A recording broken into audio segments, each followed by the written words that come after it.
Labdien, kolēģi!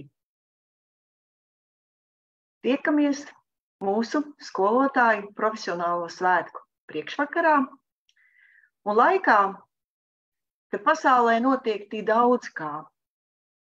Modē ir dabas daudzveidība, iekļaujoša sabiedrība, mākslai nav robežu, bet mums, skolotājiem, ir jātiek galā ar gauži praktisku lietu, kā nomērīt to, ko esam skolēniem iemācījuši.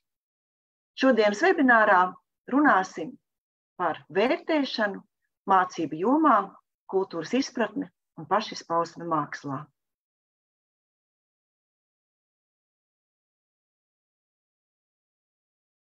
Un mūsu webinārā piedalīsies Pāvels Pestovs, Valsts izglītības satura centra vecākais eksperts, un klāt būšu un ar jums sarunāšos es, Inga Krišāne, arī Valsts izglītības satura centra vecākā eksperte.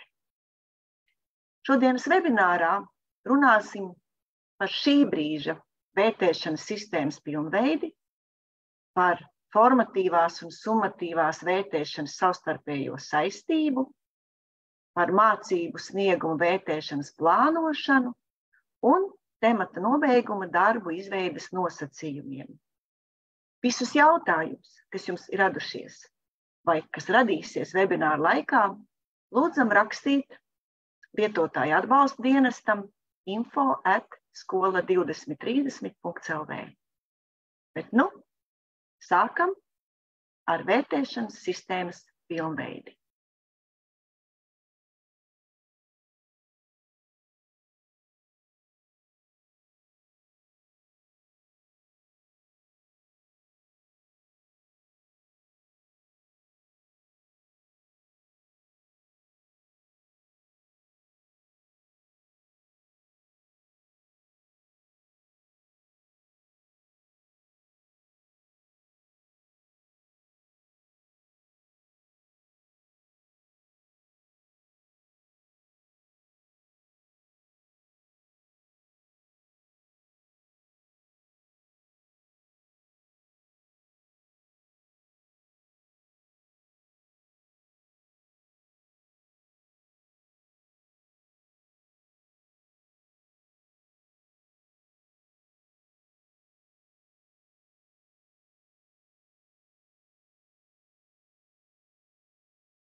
Labdien, cienījamie kolēģi!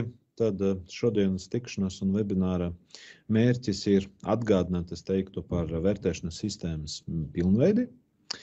Un mani sauc Pāvels Pestovs, esmu Valsts izglītības satura centra vecākais eksperts.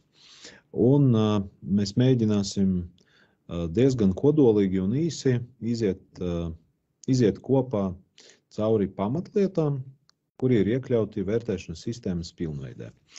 Un faktiski par vairākam lietām esam jau runājuši, bet ņemot vērā, ka šobrīd vēl tātad ir pamainījušies grozījumi, ieviešanas laiks ir pamainīts uz vienu mācību gadu uz priekšu, līdz ar to šobrīd ir tām skolām, kuras jau ir sagatavojušas un gatavas realizēt un īstenot vērtēšanas pieeju atbilstoši grozījumiem, viņi var to darīt. Bet tiem, kuriem ir nepieciešams vēl laiks, tātad papildus laiks, arī šobrīd ir iespēja vēl vienu mācību gadu īstenībā iekrāt noteiktu pieredzi, lai labāk sagatavotos šiem grozījumiem. Tātad kāds šobrīd atbalsts ir pieejams no Valsts izglītības satura centra? Es īsi atgādināšu. Tātad pirmais ir vadlīnijas, kur šos pašus principus, tātad vadlīnijas skolēnu audzēkņu mācību sniegumu vērtēšanai. Tātad šajās vadlīnijas ļoti īsi ir aprakstīti un skaidroti dažāda veida tātad MK noteikumu iekļauti principi. Līdz ar to šajās vadlīnijas, salīdzinoši īsas vadlīnijas, ir iespējams tātad apskatīt šo detalizētāku skaidrojumu šiem grozījumiem. Tātad tie ir atrodami šajā vietnē, respektīvi mape skola 2030 mape.gov.lv, tātad šo materiālu var diezgan ātri atrast. Otrs materiāls, kas sniedz jau daudz detalizētāku, ne tik lielu skaidrojumu, bet jau metodisko atbalstu skolotājiem pirmkārtam veidojot pārbaudes darbus, jeb temata nobeiguma vērtēšanas darbus, ir skolēnu mācību sasniegumu summatīva vērtēšana, metodiskais līdzeklis, kas ir gan apjomīgs, kas sastāv no 2 daļām. Viena daļa ir vairāk tātad zinātnisko pētījumu apkopojums un skaidrojums vērtēšanas principiem un arī pamatojums, bet otra daļa satur tātad reālus katra priekšmeta vai lielākoties priekšmetu piemērus, kuros ir ietverti tāda temata nobeiguma vērtēšanas darbi. Līdz ar to tātad apjoms šim metodiskajam līdzeklim ir ļoti liels, bet vienlaikus jāņem vērā, ka katram individuālam skolotājam nav nepieciešams izstudēt visu šo metodisko līdzekli, bet arī izmantot otrajā daļā tikai tos piemērus, kas ir viņam saistoši un tuvākie tātad mācību priekšmetu kontekstā. Un trešais, tātad šobrīd jau pieejams atbalsts no Valsts izglītības satura centra ir tātad darba grupa ietvaros ir izveidots piemērs skolēnu mācību snieguma vērtēšanas kārtībai vispār izglītojošajā skolā. Tiešām tātad, lai skolam varbūt būtu vieglāk izstrādāt noteiktus uzlabojumus, pilnveidi savas vērtēšanas kārtības, aicinām izmantot šo piemēru kā pamatu, ja nedomājot par to, ka tas ir vienīgais veids, kā īstenot konkrētas tātad vērtēšanas principus, bet kā viens no piemēriem, kas varētu būt par atbalstu tātad skolas administrācijai un pedagogiem un arī diskusijām, lai tiktu līdz labākam risinājumam. Tātad kopumā gribu atgādināt, ka, protams, pamatā ar šiem grozījumiem tiek risināta problēma, kas ir pietiekami ilgstoša un zināma, jeb nekonsekventa šo atzīmju, jeb vērtējumu izlikšana gan vienas skolas ietvaros, gan starp dažādām tātad skolām. Nereti īstenībā pat tiek veidota tāda apzināta atšķirība, ka šī skola tur ir pazīstama ar ļoti stingru atzīmju izlikšanu, un šeit jau tas 4 ir kaut kas līdzīgs, kas citas skolas 7. Un no sistēmas viedokļa un no bērnu viedokļa, protams, tā nav laba pazīme, jo atzīme pirmkārtam vajadzētu atspoguļot pēc iespējas objektīvāk, tātad, ko skolēns ir iemācījies, un šāda gadījumā mērķis ir pēc iespējas samazināt šīs atšķirības. Ir pilnīgi skaidrs, ka izglītība, tas nav process, kas ir ar 2 vai 3 nezināmiem, kuru precīzi var tātad izskaitļot, bet vienlaikus ir ļoti nozīmīgi, ka šī pieeja ir vienota un kritēriji ir vienoti, lai šīs atšķirības tieši samazinātu. Jo tad arī veidojas patiesākā aina gan skolas vadības pusē, gan arī vecākiem, ko tad bērns tiešām ir apguvis. Otra lieta, protams, kas ir ļoti nozīmīga, ir arī tikt pie vienotas, pie vienotas izpratnes par vērtēšanas pieeju, kas pirmkārtam ir mērķēta uz to, lai atbalstītu skolēnu mācību procesā. Jo tieši šāda veida vērtēšana, jeb atgriezniskai saite, ir vislielākā ietekme uz to, ko skolēns būs apguvis mācību procesa laikā. Tad, ja mēs paskatāmies uz tādām būtiskām niansēm, kuras es gribētu sava īsā prezentācija nofokusēt, pirmkārtam ir, ka vērtēšanai un vērtējumiem ir atšķirīgs mērķis. Tātad vērtējuma mērķis ir pirmkārtam atspoguļot un komunicēt visam iesaistītam pusēm, ko skolēns ir iemācījis.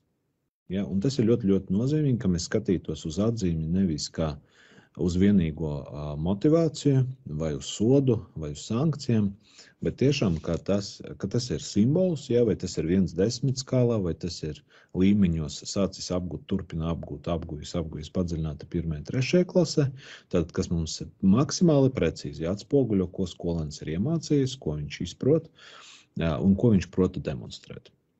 Pretējā gadījumā, ja šis vērtējuma mērķis tātad laikā izplūst, kalpo par disciplinēšanas un sankciju funkciju, tad tas, kas ir redzams, ka sākot ar 7. 6. klasi, neuzbūvējot pietiekami tādu dziļu iekšējo motivāciju, mēs nonākam pie tā, ka ārējā motivācija, kas ir atzīme jau 7., 8. un 9. klase, vairs nav tik aktuāla, un līdz ar to mēs redzam, ka tā vērtība mācību procesam, kas ir uzbūvēts tikai uz ārējo motivāciju, ļoti ātri tātad krīt, un tas nav tas, kas mums ir palīdzīgi mācību procesam. Līdz ar to pirmais, kas ir ļoti skaidri pateikts, ka atzīmes, jeb vērtējuma mērķis ir atspoguļot un arī komunicēt pēc iespējas precīzāk, ko skolēns ir apguvis un ko viņš prot demonstrēt mācību priekšmetā. Tas, vai viņš uzvedas labi stundas laikā, tas, ka viņš cītīgi strādā un seko mācību procesam, tas ir atsevišķas ļoti nozīmīgas lietas, ja, tad izglītība un mācību procesa, bet tas ir nodalāms. Ja, līdz ar to tā viena ļoti svarīga lieta un iemesls, kāpēc pastāv vispār atzīmju atšķirība, ir tajā, kas tiek ņemts vērā, atspoguļojot atzīmi. Un grozījumi ļoti skaidri pasaka, ka tas ir par mācību sniegumu. Bet uzvedības jautājumus mēs komunicējam atsevišķi, un arī mums ir iespēja to atspoguļot arī atsevišķi. Tātad aktivitāti un citīgu darbu mācību procesa vai mājas darbu izpildi mēs arī varam komunicēt atsevišķi, bet par šīm lietām mums ir jākomunicē atsevišķi, nevis visu jāliek kopā. Pretējā procesa tā atzīme, kas veidojas, īsti nevar nošķirt. Tātad šī atzīme ir dēļ tā, ka skolēns tad ir izpildījis visu mājas darbus, bet mēs varbūt neesam pārliecināti, ka tas ir viņu autentisks darbs, vai tas ir tiešām par to, ko viņš ir iemācījis.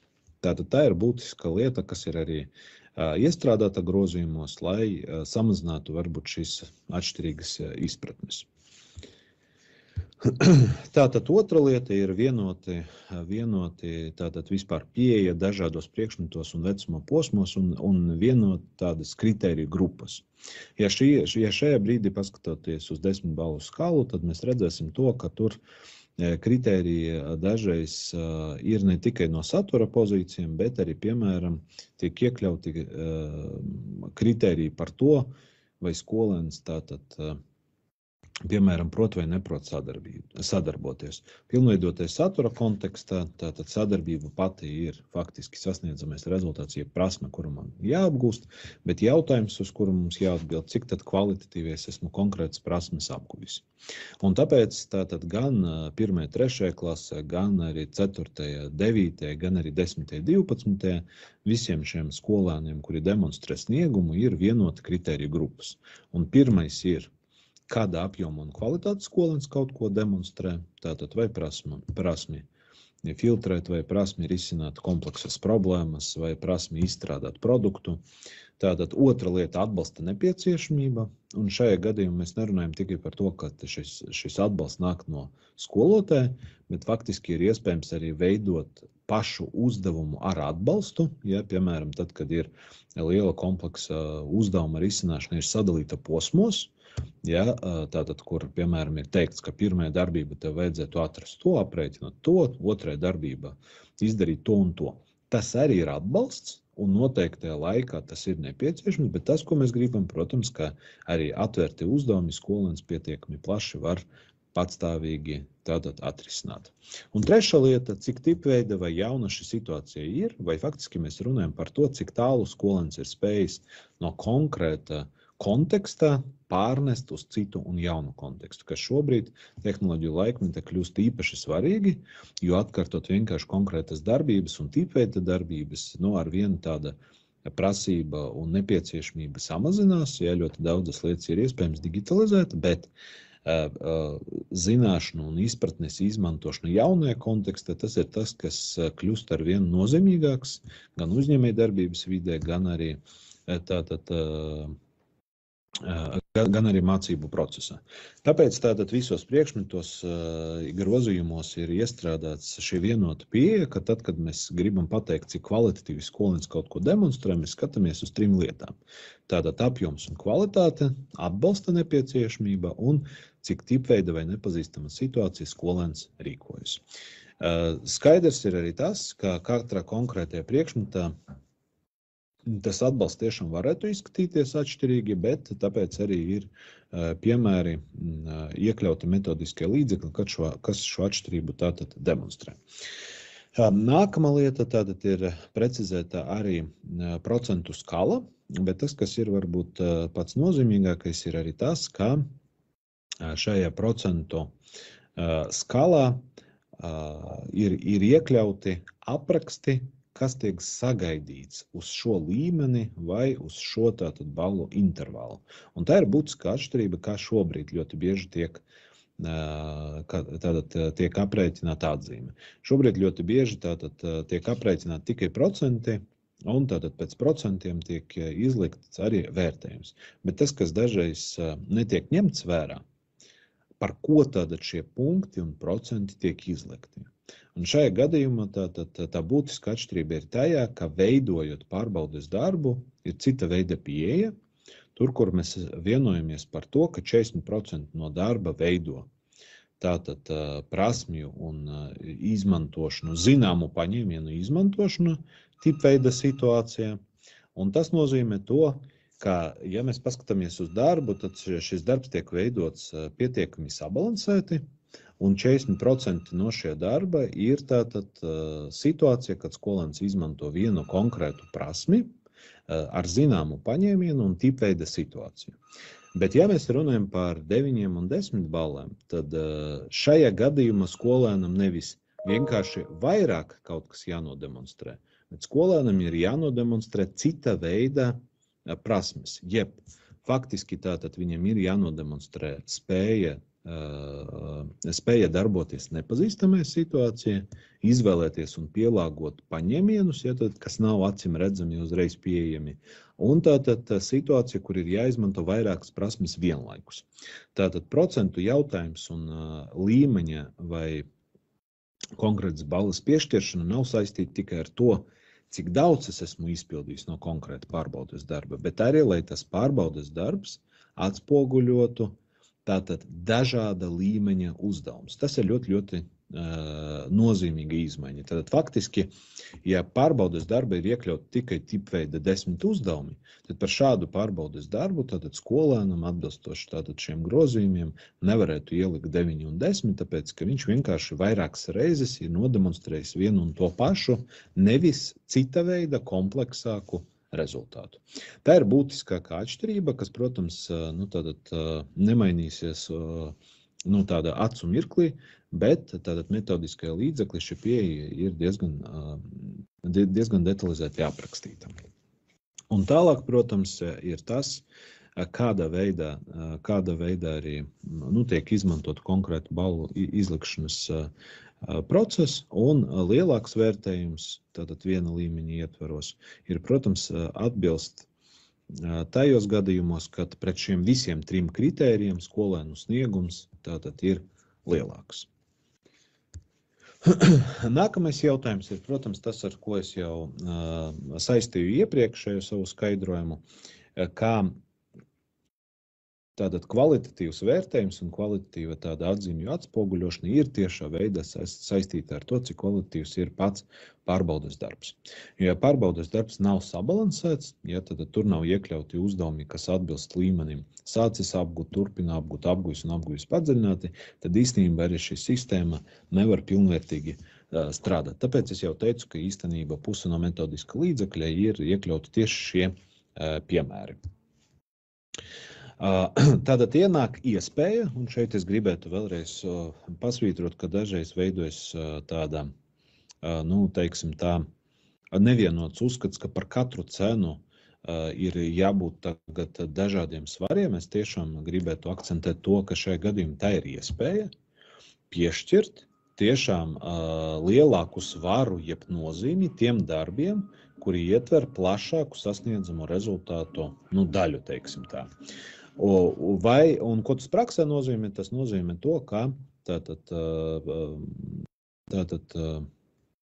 konkrēts pārbaudes darbs, piemēram, iekļauj sasniedzamos rezultātus, kuri ir apgūti lielāka laika apjomā.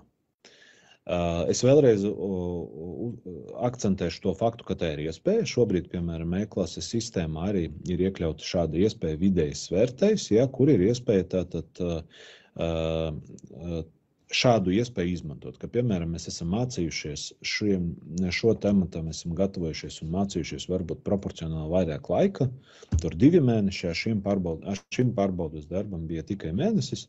Līdz ar to varētu būt, ka ir nozīmīgi, ka mēs aktualizējam, ka šim pārbaudes darbam tas procents no mācību gada vērtējuma ir lielāks. Bet vēlreiz akcentēšu, ka šī ir iespēja nevis prasība, tāda nozīmē, ja jums ir 5 pārbaudes darbi gada laikā un tiem ir līdzvērtīgs svars un nozīme, šajā gadījumā, līdzīgi kā iepriekš izmantot vidēju aritmetisko, ir faktiski vislabākais veids, kā tad tikt pie kaut kādas vienas atzīmes mācību gada beigās. Vēl viens ļoti nozīmīgs jautājums, kas visvairāk, piemēram, varētu skart svešvalodu skolotājus, ka, protams, tiem priekšmetiem, kas pamatā ir būvēti uz prasmju attīstīšanu, kā jaunākiem pierādījumiem, tad vajadzētu būt lielākam svaram salīdzinājumā ar agrāku pierādījumiem. Ko tas praksē nozīmē? Tas nozīmē, ja es esmu sācis apgūt svešvalodu 6. klasē un mans līmenis bija uz 4 balām, bet beigās es spēju demonstrēt sniegumu uz 8 balām, kad diez vai, ka manu sniegumu mācību gada beigās vislabāk atspoguļo 4+8 dalīts ar 2, jo faktiski manu sniegumu visvairāk atspoguļo tas 8 balvas, tas ir tas, ko es varu demonstrēt tātad beigās. Tas ir tas, ko es esmu apguvis un ko varu šajā brīdī demonstrēt. Un tāpēc par vieniem un tiem pašiem sasniedzamiem rezultātiem, protams, ļoti nozīmīgi, ka tiek piešķirts lielāks svars un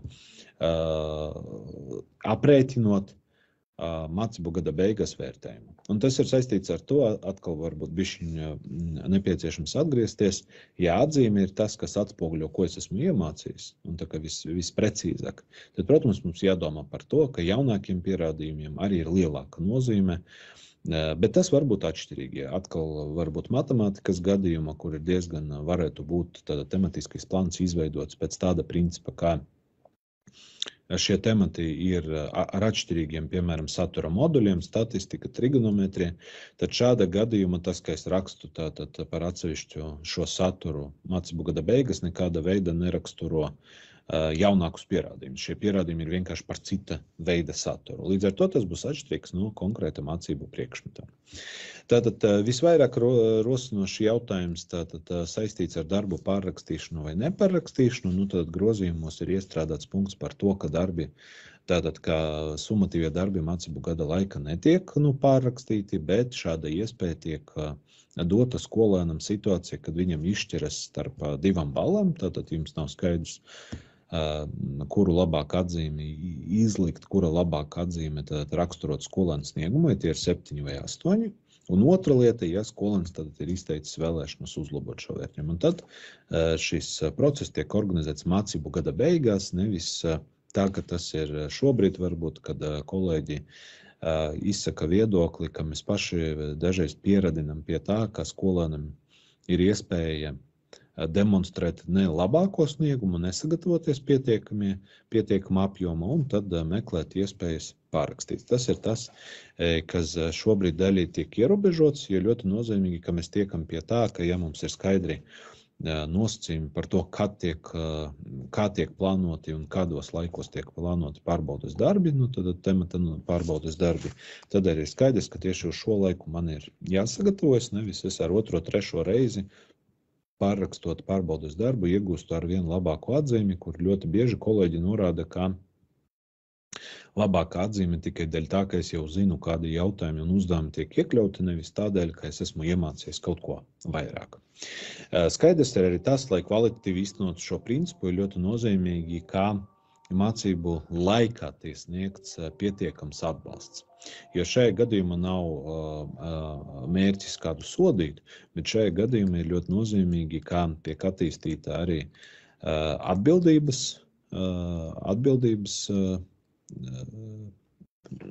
tad tiek attīstīts ieradums kā atbildība un vērtība kā atbildība, ka es tiešām uz skaidriem noteikumiem cenšos demonstrēt vislabāko. Un, lai šie spēles noteikumi tiešām būtu vislabāk redzami, tad viens no šādiem instrumentiem ir vērtēšanas plāna izstrāde. Un ko iekļaut, tad šeit arī varbūt dažreiz veidojas noteikti pārpratumi, jo šajā gadījumā vērtēšanas plāns iekļauj tātad, cik tad būs pārbaudes darbi mācību gada laikā, kādos tematos tie tiek īstenoti un kādi svari tiks piešķirti. Un ieteikums ir, protams, vienmēr šādu vērtēšanas plānu sūtīt arī rakstiski, piemēram, izmantojot skolu vadības sistēmu vai no Maiku vai no e-klasi, kura skola izmanto, lai šādi spēles noteikumi būtu zināmi mācību gada sākumā. Bet tas neietver kaut kādus lielus dokumentus, bet tikai pašu nozīmīgāko informāciju. Piemēram, mēs pasakām, ka nobeiguma vērtēšanas darbu skaits tātad gadā, tur padziļinātie kursē ķīmijā būs 5, un visiem vērtējumiem ir vienāds svars, un te varētu vēl pierakstīt arī pret kādiem tematiem šie nobeiguma vērtēšanas darbi varētu būt. Un ar to pilnīgi pietieks. Tātad tas nav kaut kāds papildus birokratisks sloks, bet tas ir vairāk, lai samazinātu un lai izveidot pēc iespējas caurspīdīgāku sistēmu, kur skolēnam ir skaidri spēles noteikumi tieši spēles sākumā. Vai otrs piemērs, ka mums būs 5 pārbaudes darbi, bet 1., 2., 3. un 4. pārbaudes darbs veido 70% no mācību gada vērtējuma un 5. 30%. Ja? Arī šajā gadījumā mums ir pilnīgi skaidrs, ka 5. būs ar lielāku svaru, ja? Un mums ir arī skaidra argumentācija, kāpēc. Vai tāpēc, ka šis būs darbs, kura tiks iekļauti saturs no iepriekšējiem tematiem, un tāda veida tie būs jaunāki pierādījumi par to, ko tad bērns tiešām ir apguvis, vai no satura laika, tātad ir veltīts 5. pārbaudes darbam, un arī atbilstošam saturam vairāk laika, un tāpēc tam ir lielāks svars, tad mums ir arī skaidrs, kāpēc tas ir. Un tātad tas, kas ir svarīgi, ka varbūt 2 principi, kas dažreiz tiek jaukti, es vienkārši īsi gribētu nofokusēt jūsu uzmanību, ka vērtējumu apstrīdēšana, tas nozīmē, ka skolēns vai vecāki apšauba to, ka vērtējot pārbaudes darbu, tika izmantoti konsekventi un objektīvi kritēriji. Ja, tātad tas nenozīmē, ka skolēns raksta no jauna darbu, bet tas nozīmē, ka, piemēram, direktors, izglītības iestādes vadītājs nodrošina citu skolotāju iespēju pārbaudīt, ka tie kritēriji, kas tiek izmantoti, ir objektīvi un tiešām pēc būtības. Bet iespēja pārrakstīt tomēr tiek nodrošināta mācību gada beigās, tad, kad ir skolēns izteicis šādu vēlmi.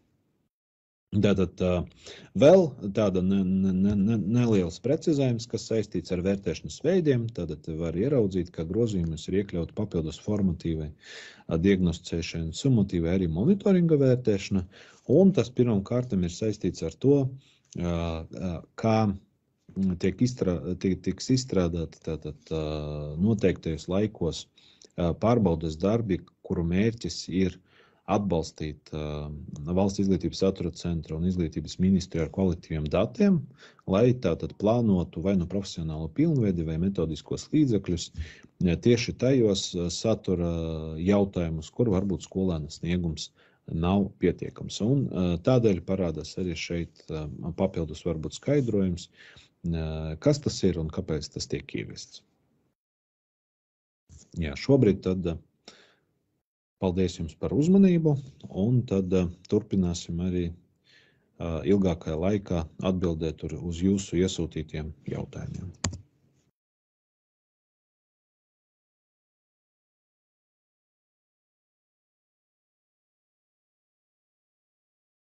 Turpinām mūsu webināru, Un mūsu nākošais jautājums ir formatīvās un summatīvās vērtēšanas savstarpējā saistība. Un šo saistību mēs pārunāsim, ņemot vērā mūsu mācību jomas, kultūras izpratni un pašizpausme mākslā, mācību priekšmetus pamatizglītībā. Nu, lūk, turpinot to, ko Pāvils Pestovs teica par vērtējumu, kā mēri instrumentu lielajā procesā, ko sauc vērtēšana, tad vērtējums, lūk, ir šis signāls, šī informācija konkrētajā brīdī, kādi ir skolēna rezultāti attiecībā pret sasniedzamajiem rezultātiem. Un, kā mēs zinām, šie sasniedzamie rezultāti ir gan zināšanas, gan izpratne, gan prasmes mācību jomā, gan caurvīju prasmes. Un tas būtiskais ir, ka šī mērīšana notiek piemērojot līdzvērtīgus nosacījumus. Un šiem nosacījumiem ir jābūt līdzvērtīgiem un saskaņotiem ar citu mācību jomu un mācību priekšmetu sasniedzamo rezultātu mērīšanas veidiem. Un tieši tāpēc šodien runājot par literatūru, mūziku, vizuālo mākslu un teātra mākslu, paskatīsimies, kādi atbalsta materiāli ir sagatavoti skolotājiem, lai viņi varētu ieraudzīt, kā lūk šos principus, par kuriem runāja Pāvils, varētu īstenot savā praksē.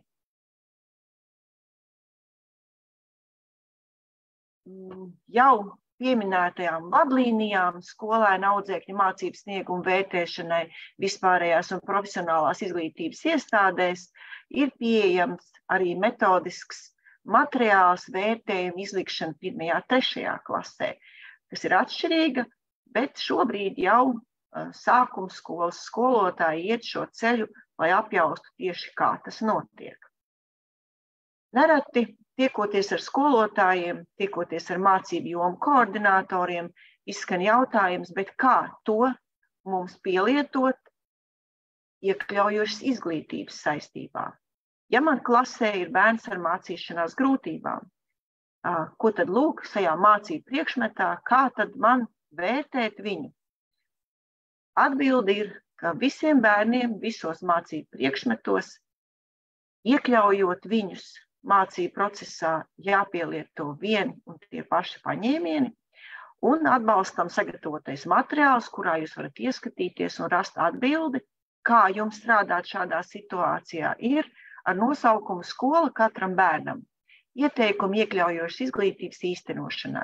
Un šeit slaidā jūs redzat izkopēta arī tieši sadaļa, kas parāda, ka ir šajā materiālā arī atbildes uz jautājumu, kā vērtēt sniegumu un izaugsmi, gan formatīvi, gan summatīvi.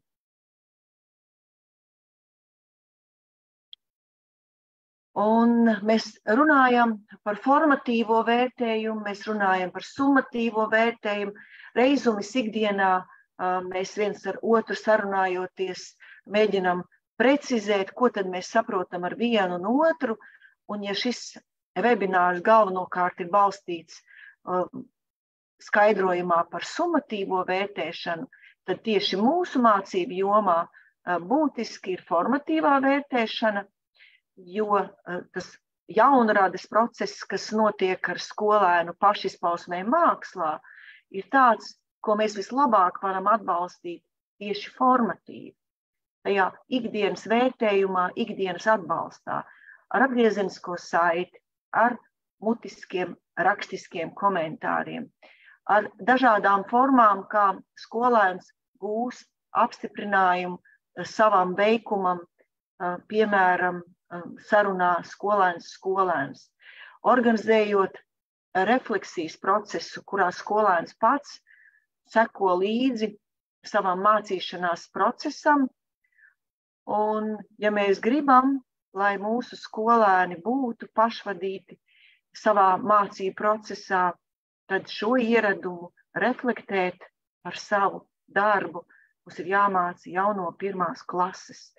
Un, ja tas būs jau kā ieradums, tad arī mūsu ikdienas darbā, tajā formatīvā vērtēšanas daļā, mums veiksies daudz vieglāk un būs vienota izpratne ar skolēniem.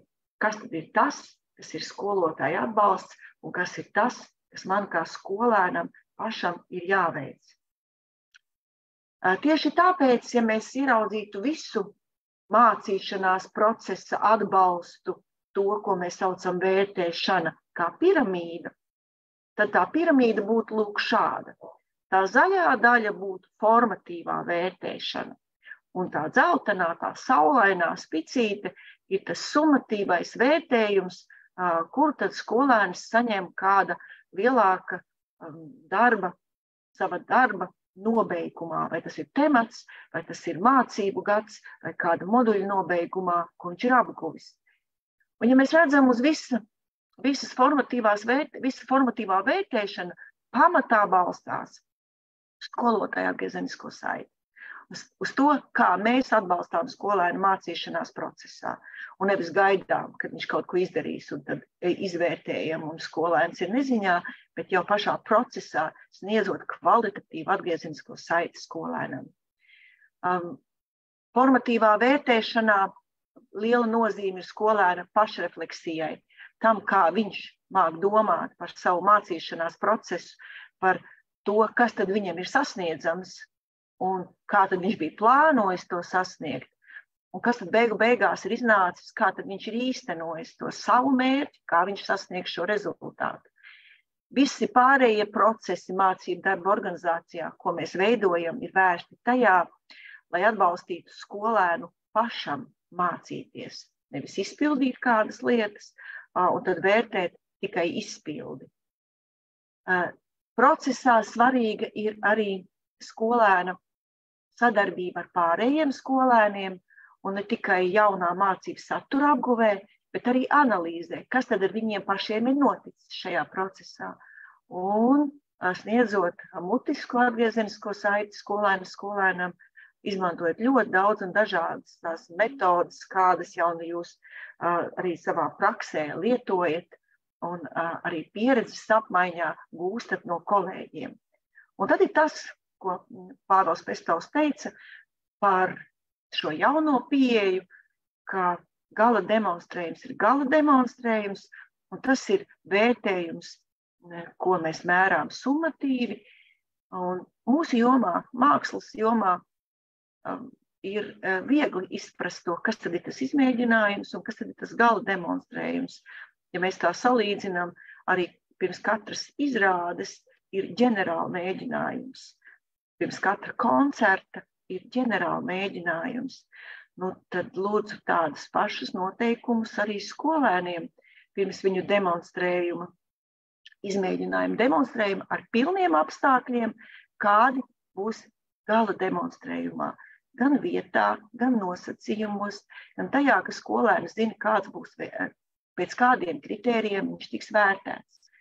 Un tad jau skolotāja ziņā ir šo izmēģinājumu vērtējumu vai nu vērtēt procentuāli, kur skolēns var ieraudzīt, cik procentāli no sasniedzamā viņš jau ir sasniedzis, vai punktos, un skolēns var skatīties, kā tad viņš līdz tam gala demonstrējumam vēl var uzlabot savu sniegumu, vai noskaidrot no skolotāja, kas tad ir īsti tas, kas viņam nepadodas, vai kam viņam pievērst vairāk uzmanību, ko attīstīt, kam gatavoties.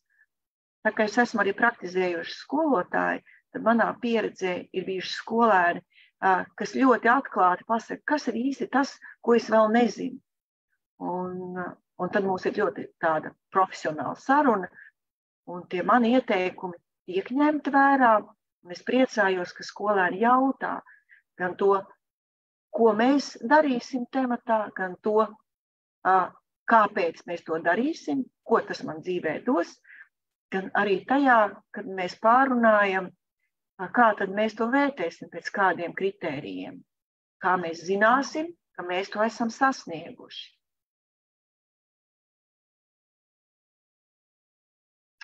Un tas viens vēl no nosacījumiem, ko es gribu vēlreiz akcentēt, ko Pāvils Pestovs jau arī minēja, ka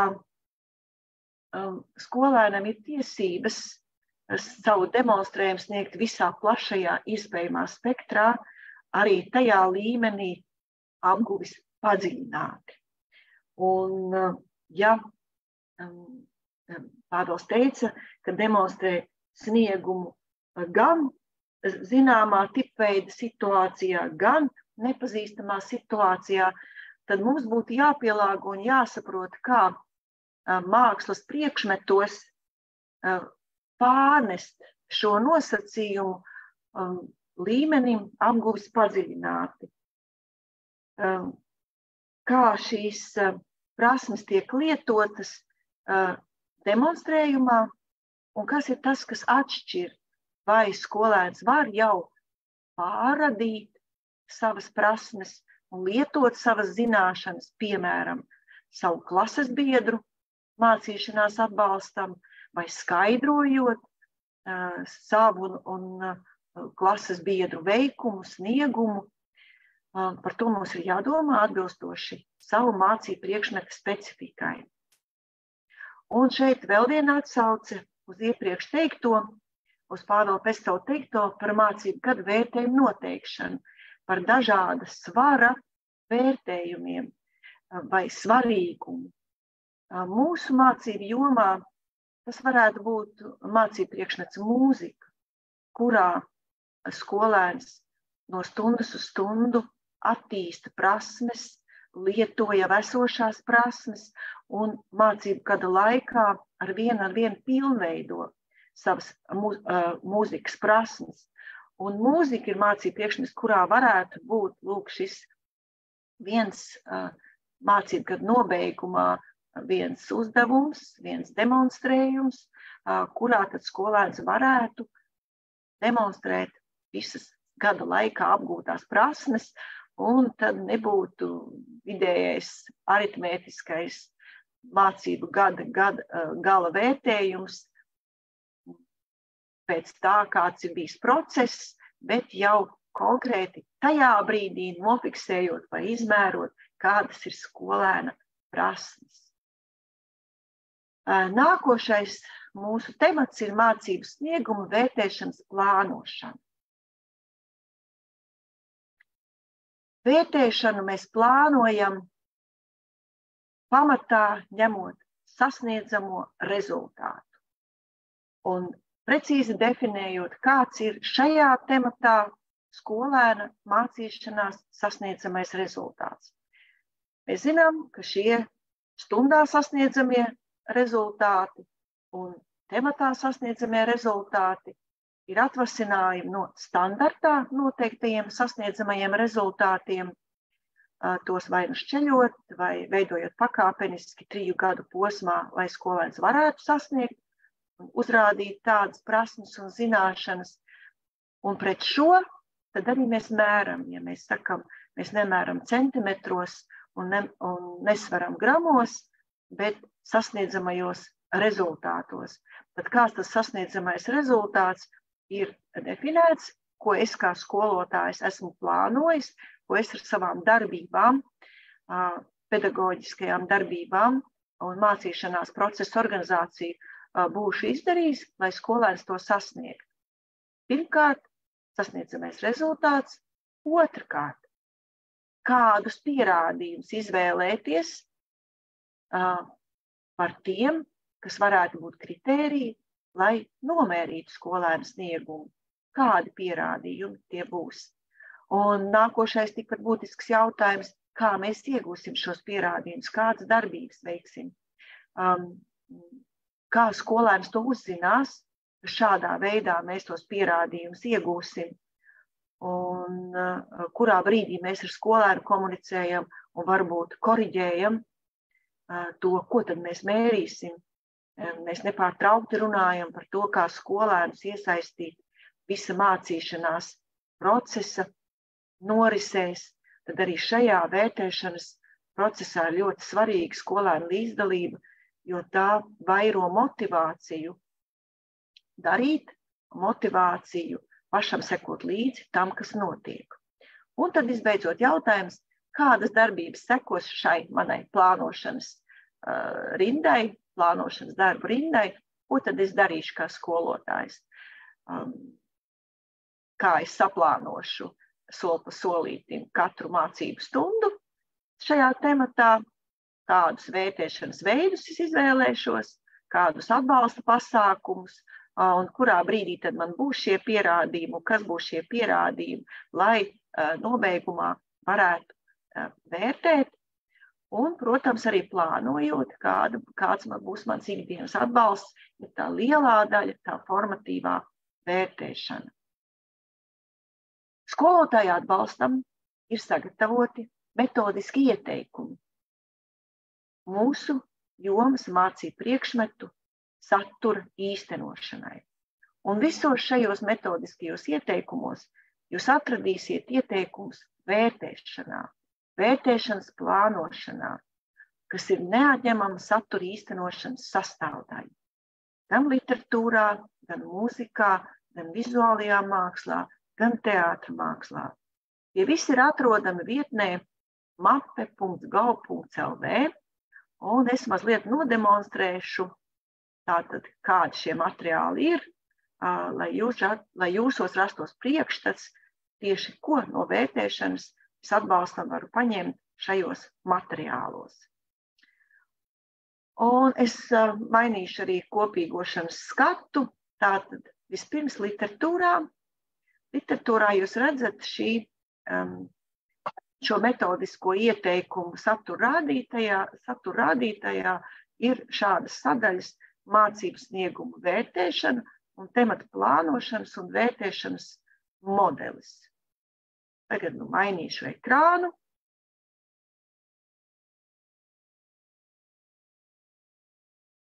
Un ieskatīsimies šajā materiālā.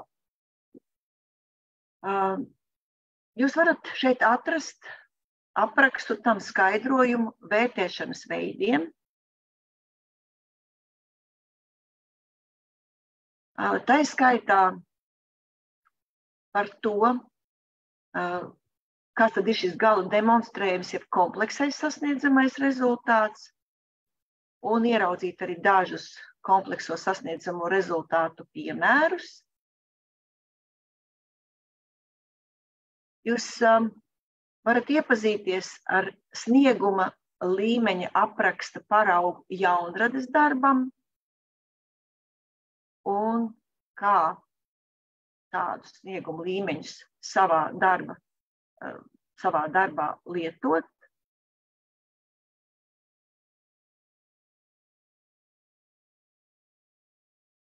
Ceru, ka ne pārāk ātri neju uz priekšu. Jūs varat sekot līdzi, bet jūs vietnē mape.gov.lv varat šo visu izlasīt lēnām un pacietīgi.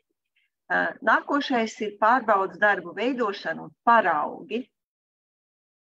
Ieteikumi pārbaudas darbu veidošanā, rīcības vārdi, kas palīdzēs formulēt pārbaudas darbus.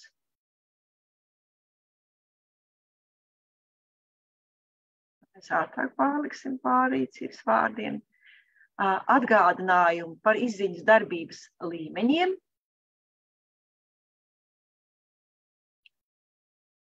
Un paraugu, kā veidojas summatīvais darbs attālinātā procesa laikā, kas arī mums ir jau piedzīvots, bet reizi pa reizē arī tādā situācijā mēs nonākam. Kā arī tematiskā pārbaudas darbu paraugu 6. klasē, kurā mēs redzam, kā ir sagrupētas sasniedzamo rezultātu grupas, zināšanas, izpratne, kompleksas situācijas, un kas tad ir šie indikātori, šie centimetri, miligrami, ko mēram uzdevumā. Norādīt arī uzdevumi, kurā tad mēs varam atrast, ko mēs katrā no uzdevumiem mēram. Un pats pārbaudes darbs.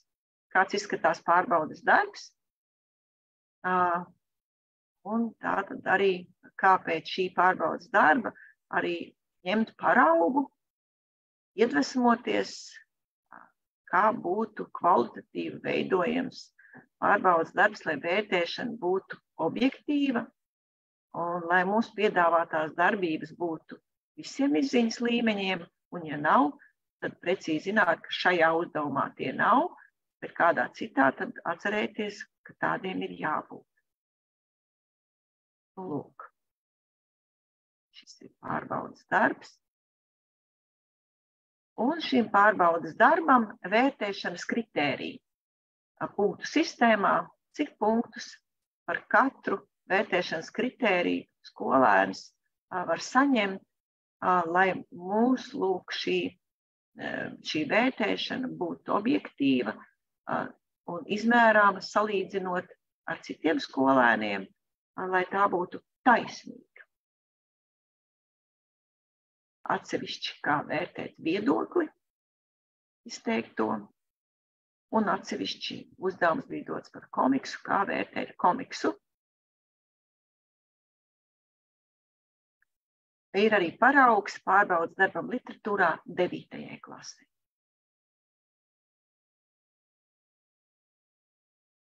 Turpinām. Nākošais piemērs, ko vērtēšanas atbalstam jūs varat atrast mūzikas mācību ieteikumos mūzikas satura īstenošanai 1. un 9. klasē.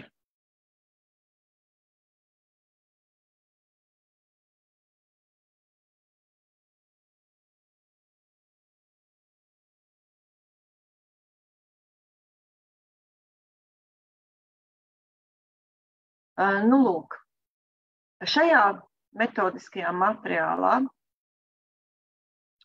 daudz tādu tabulu, kuras var palīdzēt sastrukturēt vērtēšanas plānošanu un skolotāju darbu tajā, kā viņš vērtē skolēnu. Piemēram, diagnosticējošais dziedātprasmes vērtēšanas piemērs ar kritērijiem un snieguma līmeņa aprakstu. Ieteikumi skolotājiem.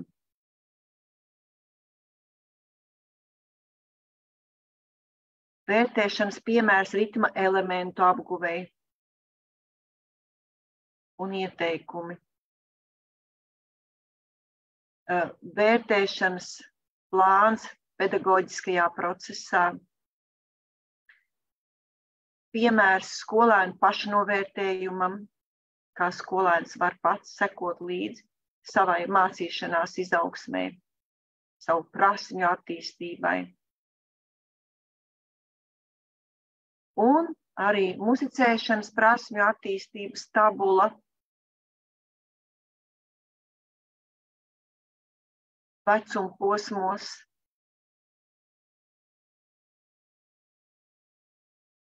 un citi ieteikumi. Savukārt,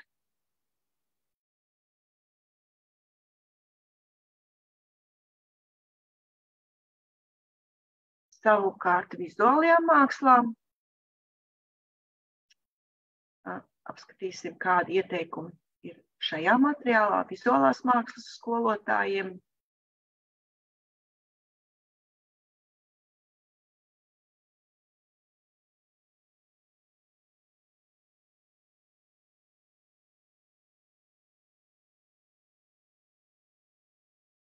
Ir teorētisks un filozofisks apraksts par vērtēšanas vietu mācību procesā. Ir palīdzīgi rīki, piemēram, tabula, kurā jūs redzat diagnosticējošā, formatīvā un summatīvo vērtēšanu kā kompleksu darbību mācību procesā.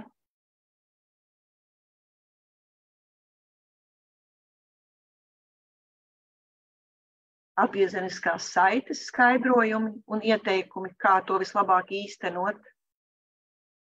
Un piemērs snieguma līmeņa aprakstam.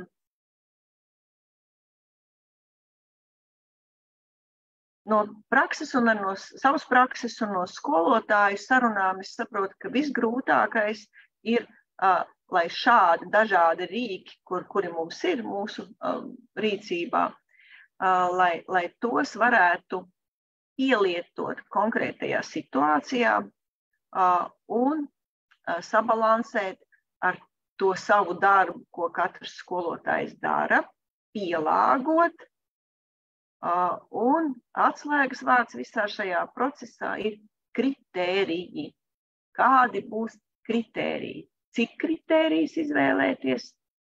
Kā mana kritērija izvēle atspoguļos to, ka es varu objektīvi novērtēt tieši to, ko no jauna skolēns ir iemācījies.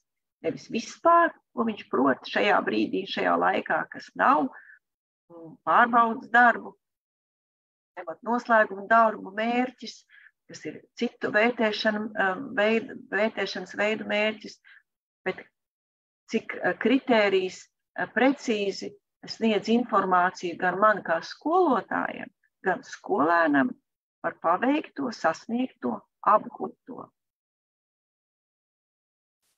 Un vēlreiz atkārtoju, piemēri, kurus jums tikko rādīju, ir vietnē mape.gov.lv, un jūs varat atrast pēc atslēgas vārdiem metodiski ieteikumi skolotājiem, un tad tālāk likt savu mācību priekšmeta nosaukumu un šādu metodisko ieteikumu arī apskatīt un lietot. Un es ļoti, ļoti vēlu jums atrast laiku un vajadzību šos metodiskos materiālus izmantot, jo, lai mēs pilnvērtīgi varētu īstenot saturu, standartā noteikti saturu mūsu jomā, tad ir šie 3 paraugi, šie 3 atbalsta materiāli, kurus mēs iesakām lietot skolotājiem, un tas ir mācību programmas paraugs, mācību līdzekļu paraugs un metodiski ieteikumi skolotājiem. Un tas kopumā ir metodisks komplekts, lai skolotājs, iepazīstoties ar to un apgūstot to, varētu kvalitatīvi ieviest plānoto mācību saturu. Un, protams, pārējie mācību līdzekļi būs tādi, kā skolotājs būs izvēlējis, vai pašveidoti, vai kāda mācību grāmata pielāgota jaunajai pieejai, vai kādi digitāli mācību materiāli no kādas komercvietnes vai kolēģu gatavoti materiāli. Bet šie 3, kā mēs varētu teikt, tā būtu mūsu augstskola, pēc kuras tad mēs dodamies dzīvē un īstenojam savus skolotāju uzdevumus. Un tagad par temata nobeigumu darbu un izveides nosacījumiem.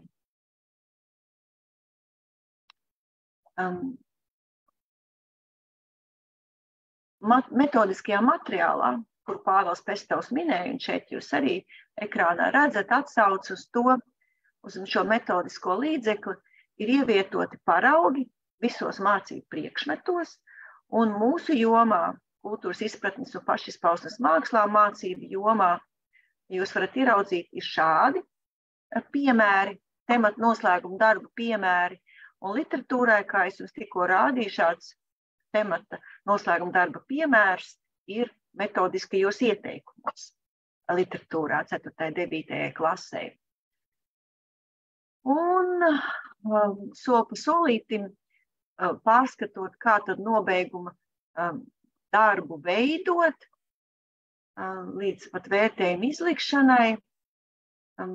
Pirmais ir šis plānošanas darbs, kurā, kā jau mēs vairāk kārt, gan es, gan Pāvils teicām, tas izējas punkts, tas starta šāviens ir sasniedzamais rezultāts. Tad tālāk tie mērījumi būs indikātori un izpratne par izziņas darbības līmeņiem, kādus skolēns apgūst. Indikators ir tas mazais ceļrādītājs. Ja sasniedzamais rezultāts ir tas gala mērķis, tad indikators ir mazie ceļa stabiņi, pēc kuriem tad mēs varam noteikt, kas tad ar skolēnu notiek.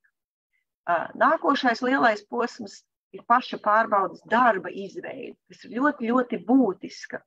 Un reizēm tik labi gribētos paņemt kāda cita kolēģa pārbaudas darbu, bet es zinu, ka, piemēram, manā klasē ir nepieciešams diferencēt šo pārbaudas darbu, jo, piemēram, ir kāds skolēns ar mācīšanās grūtībām, un man ir jāpielāgo tas sasniedzamais rezultāts viņa iespējām.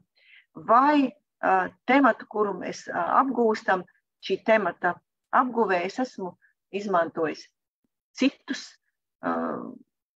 citu literatūru, citus uzdevumus, citus artefaktus, ar kuriem esam strādājuši ar skolēniem, un līdz ar to tam pārbaudas darbam ir jābūt unikālam attiecībā pret visu pārējo skolotāju veidotajiem pārbaudas darbiem.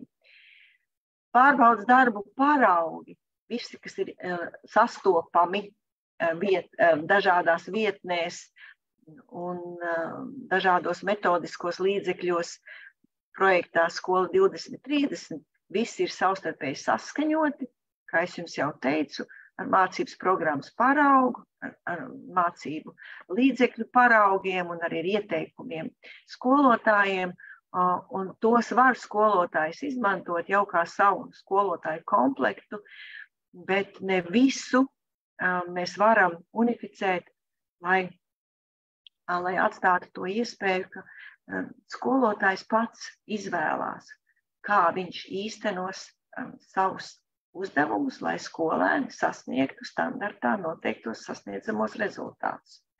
Pārbaudas darba izveidē 3 lietas – ticamība, drošums un taisnīgums. Kā mēs varam pārliecināties, vai pārbaudas darba tie elementi, kas ir iekļauti pārbaudas darbā, ir skolēnam saprotami nolasām. Visdrīzāk mēs varam lūgt kādu kolēģi izlasīt šo mūsu pārbaudas darbu un paskatīties viņa reakciju, lai redzētu, kā viņš ir sapratis to. Vienkārši runāt, notestēt.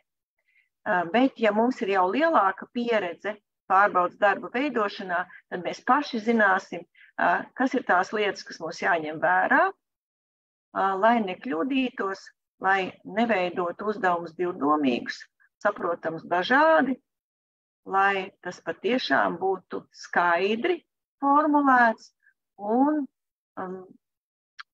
virzītos uz to mērķu, ko mēs gribam sasniegt ar vērtēšanu. Un trešā lielā daļa ir pati tāda noslēdzošā daļa – vērtējuma komunicēšana. Tas, kas notiek ar skolēnu brīdī, kad viņš ir savu sniegumu demonstrējis, kā notiek process, kad skolēns saņem šo vērtējumu, kas notiek vēl blakus tam, ir šis summatīvais vērtējums. Kāds ir tas pārējais process, jo brīdī, kad skolēns demonstrē savu sniegumu tematu noslēgumā, formatīvā vērtēšana nav mirusi vai apstājusies vai sasalusi. Arī šajā laikā ļoti būtiski ir skolotāja atgriezeniskā saite, ļoti būtiski skolēna pašrefleksija par procesu, lai viņš saņemtu šo gandarījumu un varētu paust savas emocijas vai noskaidrot kāds neskaidros jautājumus. Līdz ar to vairot uzticēšanos savstarpējo skolotājiem ar skolēnu.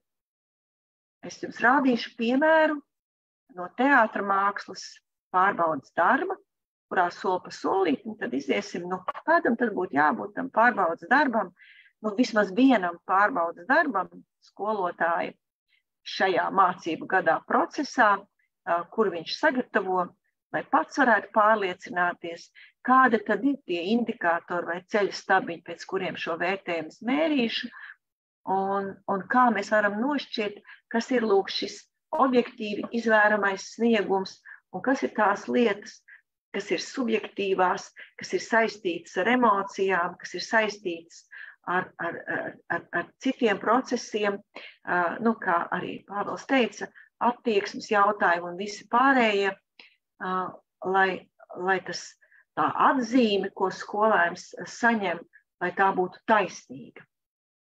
Tātad katrā pārbaudas darbā, vai vienā pārbaudas darbā, ko mēs šajā mācību gadā varētu izveidot, noteikti ir jābūt tiem izējas datiem par tematu, lai apjaustu, cik apjomīgs ir temats, līdz ar to proporcionāli, kādam būtu jābūt pārbaudas darbam, cik apjomīgam, cik sarežģītam, un arī plānojot savu stundu laiku, cik garš būs šis pārbaudas darbs, proporcionāli visam pārējiem mācību procesam, un kas būs demonstrējums, kas būs mutvārdu daļa, rakstiskā daļa. Teātra māksla 6. klasē, temats ir 4. temats, bet tās prasmes, kuras šeit mēra, ir 6. klases prasmes, temats etīde, temata apgūves laiks 10 mācību stundas, pārbaudas darba izpildes laiks 20 minūtes. Jūsu skolotāji, kas esat literatūras, vizuālās mākslas, mūzikas skolotāji, mēģiniet pielāgot šo manu piemēru savai situācijai, par paraugu ņemot kādu vienu no saviem tematiem. Un tātad pārbaudas darba veids būs kombinēts, tas būs demonstrējums un mutiskā daļa.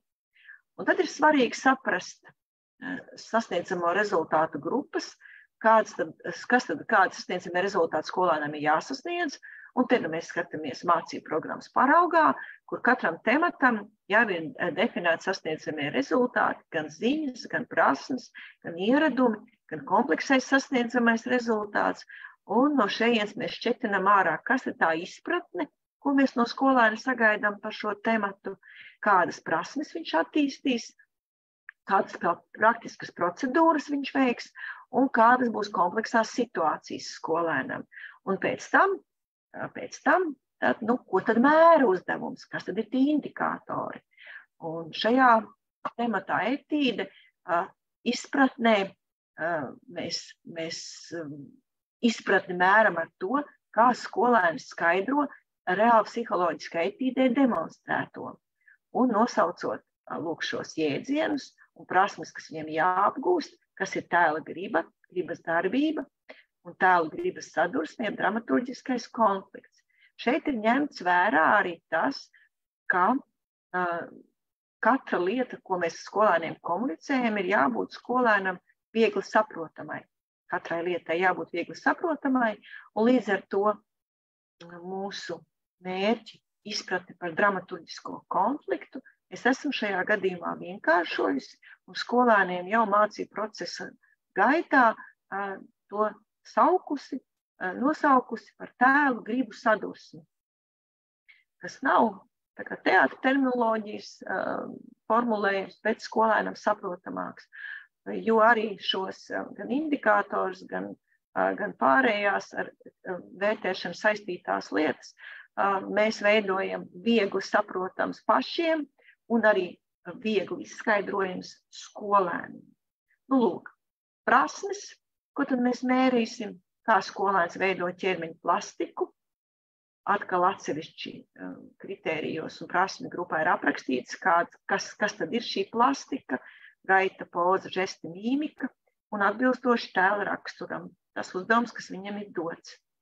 Praktiska procedūra būs, kad sadarbojas un uzņemas atbildību par procesu, kopā veidojot etīdi atbilstoši tematikai un kompleksā situācija, ka specifisko teātra prasmju lietojums grupās atcerētas un sagatavotas reāli psiholoģiskas etīdes pārpratums demonstrējumā. Un, protams, mēs varētu strīdēties par to, kam būtu jābūt pirmajam, lūk šim plānojumam, ko tad mēs mērīsim pret sasniedzamo rezultātu vai pašam pārbaudas darbam, bet šeit ir šī secība jums dota paraugos metodiskajā materiālā, lai domātu, ka nevis sākt sacerēt pārbaudas darbu, bet darīt paralēli šo lietu, uzreiz domājot, kādi būs sasniedzamie rezultāti, un tad veidot uzdevumu, kas ļaus mums izmērīt skolēnu prasmi pret sasniedzamo rezultātu. Šajā gadījumā ir 2 uzdevumi – demonstrēt grupas dalībnieku sadarbībā sacerētu un sagatavot reāli psiholoģiski etīdi pārpratums skolā, veidojot. Un tagad ir tie kritēriji, kas mums būs ļoti svarīgi. Tēlam atbilstošu plastiku, darbībā demonstrējot sava tēla gribu un sadursmi ar cita tēla gribu. Uzdevumam jābūt arī skaidri saprotamam, vai tas būs individuāls, vai tas būs grupas uzdevums, cik liela būs grupa. To mēs plānojam atbilstoši klases skolēnu skaitam un uzdevuma raksturam. Otrs uzdevums, kurā mēs mērīsim izpratni, ir pēc etīdes demonstrējuma katram atbildēt uz skolotāju jautājumiem, skaidrojot, kā izdevās īstenot iecerēto, kāda tad bija šī tava skolēna tēla griba šajā etīdē, starp kuriem tēliem bija gribu sadursme un kā tas atrisinājās, kā jūs strādājāt grupā, vai tēla atveidošanai izmantoja kādus novērojumus dzīvē. Un kā etīdē atveidoto situāciju būtu iespējams atrisināt dzīvē, ikdienā. Tādā veidā šis uzdevums mums ir ne tikai uzdevums aktieru meistarībā, bet uzdevums arī tajā, lai skolēns izprastu, kāda notiek cilvēku savstarpējā sadarbība ikdienā, un viņš varētu pārnest savu iedzīvoto etīdes izveidē uz nākotnes situācijām, lai kļūtu empātiskāks, lai varētu vērtēt cilvēku savstarpējās attiecības, lai pats izprastu, kāda ir viņa rīcība dažādās situācijās, un tādā veidā savu dzīvi veidot motivētāku, jūtīgāku, vairāk vērot, klausīties, kas notiek, un tad rīkoties atbilstoši vajadzīgai situācijai. Jo ļoti bieži skolā mēs uzsveram to, ka skolēniem daudz kas ir jāapgūst, un tās pašas pamatlietas, kas viņam ir jāapgūst, tā pati pirmā klausīties, vērot. Un teātra mākslas viens no uzdevumiem ir tieši šāds, mācīties šīs prasmes, un tāpēc arī šajā pārbaudes darbā ir tik svarīgs šis otrais uzdevums, kurā mēs skolēnu rosinām par to domāt un tā arī darīt dzīvē. Un kā jau es minēju, katru sniegumu mākslas veidu mācību priekšmetos mēs vērtējam arī formatīvi, sniedzot atgriezenisko saiti pēc demonstrējuma, organizējot ieteikumu izteikšanu skolēnam un organizējot refleksiju. Kāda tad varētu būt refleksijas jautājumi pēc nobeiguma pārbaudes darba? Kā tu jūties, gatavojoties etīdei un demonstrējumam? Kā pārvarēji bailes no uzstāšanās, ja tādas bija? Ko tu darītu citādi, ja vēlreiz vajadzētu sagatavot un demonstrēt šādu etīdi? Un visi šie jautājumi ir ļoti cieši saistīti ar caurviju prasmēm, kuras mēs skolēnos attīstām un nostiprinām. Šoreiz mēs tās nemērām, bet mēs tās nostiprinām. Stresa pārvarēšana, stratēģijas veidošana skolēnā, pašvadītas mācīšanās prasmes, sadarbības prasmes, un, lai skolēns par tām varētu domāt, mums ar viņiem jāuzdod atbilstoši jautājumi. Ar to es vēlreiz gribu akcentēt, ka pārbaudes darbs ir objektīvais snieguma vērtējums, bet vērtēšanas process ir līdzvērtīgs kā mācību temata apguves gaitā, tā arī nobeiguma darbā. Skolotājiem ir jābūt atbalstam skolēniem, un skolotājiem ir jāmāk novērtēt vai rosināt skolēnu, novērtēt arī tās prasmes, kuras viņš nav iemācījies no jauna, bet kuras viņš attīst temata apguves gaitā. Un visbeidzot, šim pārbaudes darbam noteikti ir nepieciešams arī precīzs aprēķins, kādi tad kritēriji būs, cik to kritēriju būs un kā tad mērīšu to skolēnu sniegumu. Un šajā pārbaudes darbā 3 kritēriji, kur ir pirmie divi. Mēs varam mērīt pirmajā uzdevumā un otro gan pirmajā, gan otrajā uzdevumā. Tā ir izpratnes mērīšana skolēnam un arī punktu skaits atbilstoši tas, kā skolēns ir sniegumu demonstrējis. Un ja mēs šo te tabulu pagriežam šādi, mēs iegūstam mūsu ļoti labi zināmo sniegumu līmeņa aprakstu. Un tā kā kultūras izpratnes un pašizpausmes mākslā, mācību jomā demonstrējums ir reāli, fiziski redzams demonstrējums, tas ir darbībā demonstrējums, tā ir dziedāšana, tā ir vizuālās mākslas izpausme, tā ir teatrāla darbība, tad snieguma līmeņa apraksts arī ir vispiemērotākā vērtēšanas rubrika, kur skolotājs varētu lietot, lai objektīvi novērtētu skolēna veikumu. Un šī ir tā iespēja visiem tiem vecākiem, kuri stāsta, ka nav iespējams novērtēt zīmēšanu, nav iespējams novērtēt muzicēšanu. Ir iespējams to izdarīt, ja ir skaidri kritēriji, un mēs mērām tieši to, ko mācām. Nu, lūk, un šeit arī šajā paraugā jūs redzat, šajā piemērā, ka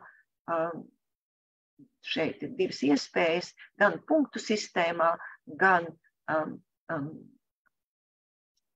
procentu izteiksmē ieraudzīt, kāds tas vērtējums arī skolēnam varētu izskatīties un pārliecināties, ka snieguma līmenis apguves padziļināti ir jau skolēna darbības, kurās viņš māk skaidrot savu rīcību citiem, kurā viņš var atbalstīt citus klases biedrus procesā, un līdz ar to viņš demonstrē, ka viņš patiešām ir ne tikai apguvis, bet jau padziļināti kādas prasmes no šiem šajos kritērijos arī spēja izpildīt.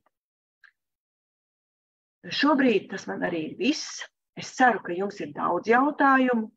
Es ļoti ceru, ka daudzus no jūsu jautājumiem jūs pārspriedīsiet savstarpēji ar kolēģiem, savā skolā ar citu mācību jomu kolēģiem, ka jūs kopā mācīsieties savā skolā un dažādās citās skolotāju tikšanās reizēs. Un šis webinārs ir tikai iesākums vai tas pirmais solis ceļā uz mūsu vienotu izpratni par vērtēšanu. Bet ja jūs šobrīd neredzat, kam pajautāt savā tuvākajā apkārtnē vai savas mācību jomas koordinātoram pašvaldībā, tad droši rakstiet mūsu lietotāju atbalsta dienestam uz adresi info@skola2030.lv un atbilde nonāks pie ekspertiem, kuri ir sagatavojuši šos materiālus, un mēs sniegsim jums atbildi. Un ja būs nepieciešams, tad varam arī kādā citā komunikācijas veidā noskaidrot neskaidros jautājumus. Šajā brīdī es gribu teikt arī lielu paldies visiem ekspertiem, kuri piedalījušies procesā. Tie nav citi planētieši, tie ir skolotāji, augstskolu mācību spēki, kuri paralēli savam pamatdarbam ir ieguldījušies, lai veiktu šo lielo uzdevumu, lai rādītu piemēru, lai veidotu atbalsta materiālus skolotājiem, kā vislabāk īstenot pilnveidoto saturu un jauno pieeju izglītībā. Paldies jums par klātbūtni, lai veicas un lai mēs visi kopā mūsu izglītības sistēmu veidojam arvien glītāku, saprotamāku, taisnīgāku, un lai mēs paši esam deksmes pilni to darīt. Paldies!